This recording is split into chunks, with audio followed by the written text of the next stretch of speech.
Euzu billahi mineşşeytanirracim. Bismillahirrahmanirrahim.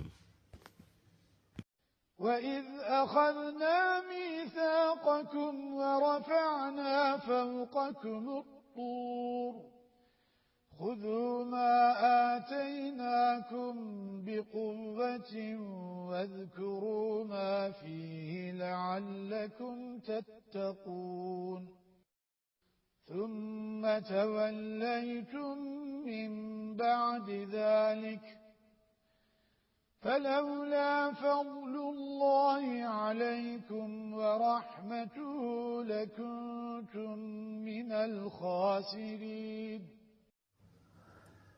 Bir zamanlar Tur Dağı'nı hemen düşüverecek şekilde üzerinize dikerek emre uyacağınıza dair sizden söz almış ve size verdiğimiz kitaba bütün gücünüzle sarılın ve gereğince amel etmek suretiyle içinde onları hatırınızda tutun. Belki böylece Allah'a karşı gelmekten sakınırsınız demiştik. Bunun ardından siz verdiğiniz sözden yine döndünüz. Eğer üzerinizde Allah'ın lütuf ve merhameti olmasaydı mutlaka zarara uğrayanlardan olurdunuz. Bakara suresi 63 ve 64. ayet.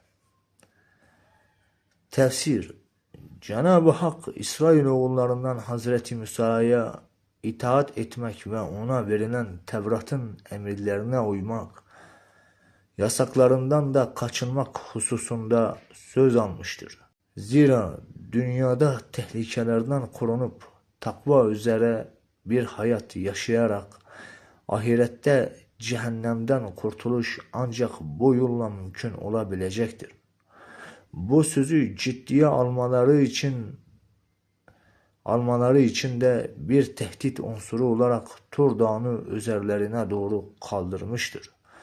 Dağ adeta onların üzerine çökecekmiş gibi bir hal almış ve korkunç bir manzaraya oluşmuştur.